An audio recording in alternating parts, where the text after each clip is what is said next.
What I'll generally do first in the designing stage is I'll come up with a sketch. Sketches are super easy to make, and the way to approach it is to look at the block method, right? The block method is simple. You take building blocks and you place them together to make a very simple shape.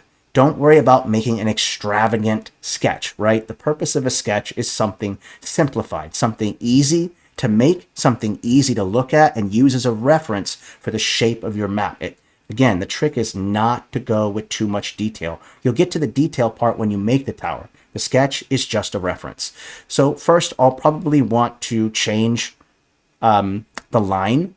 So I'll change it to a straight line. I'll turn off the shadow. The completed map took about 4 or 5 hours. It's a long one, Jonathan. So I'm going to choose a color. I'm going to choose red because it just pops out the most. And if you feel that the grid is too much of an eyesore on you, I recommend just bringing the opacity down a little bit. And then don't forget to, once you've selected the shape tool, then just go over to snap to grid. Okay, so we're going to make a simple sketch, and I'm going to make it tiny because making it big makes me want to fill in all those giant spaces with details. So when you're making a sketch, think small, not big. The bigger it gets, that means the more details you can add to it. Don't tempt yourself. Start with a very small sketch. And the way that I do is I start with the basic shape. And if you're not sure what shape to make, it's pretty obvious. It's whatever the building is, right? If it's a tower, it has a vertical orientation. So I'll start with a basic rectangular shape. It's going to represent the tower itself. What I should also do is, because the tower is going to be a little bit taller, if it has multiple floors, it's going to need some form of foundation, right? So I'll build a large section right here that's going to act as the foundation because it's such a tall building. And if I want to add flying buttresses because of its height to support those tall walls, then I have some space on the foundation to place those flying buttresses. Now, I don't think that the tower is enough here. We might want to add some other elements. Right now, you'll notice that the tower is symmetrical. When you're coming up with your design, it's okay to have the first parts of the sketch be symmetrical. But the trick is to add other elements to break up that symmetry. So a good example is I have a tower here, right?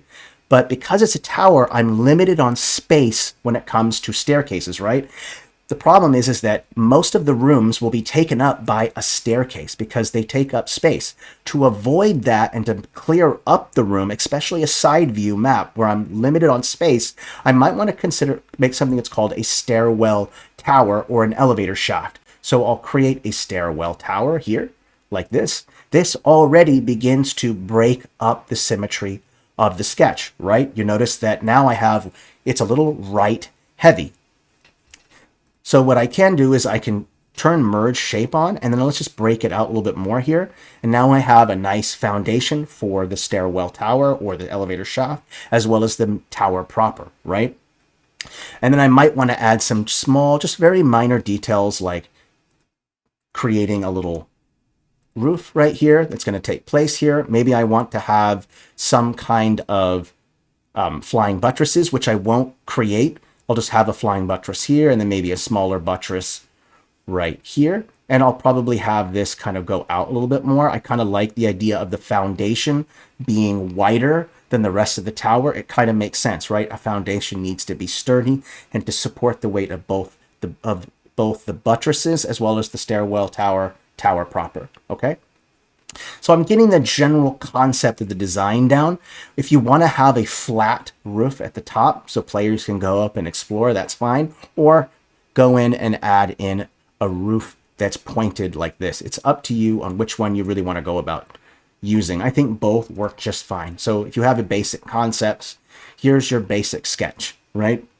No details, nothing like that. Just a very, very simple sketch. I think what I'll do is I'll have the tower at the top be flat because that would be kind of nice. So now that I have my basic sketch, I can create a group and we can just call it sketch. And now I have this very basic shape that I can work with to kind of help me. Hey, first time chatter, Peter from Righteous. Glad that you're here. Yes, absolutely. I love that idea, by the way. You can have a balcony type of thing as well. Genius. Love it. Yeah, feel free to give any suggestions that you might have in the chat. I love it, so feel free to share. Once you've done that, now you can just kind of scale it to be as big as you want it to be, and then you can just put it off to the side.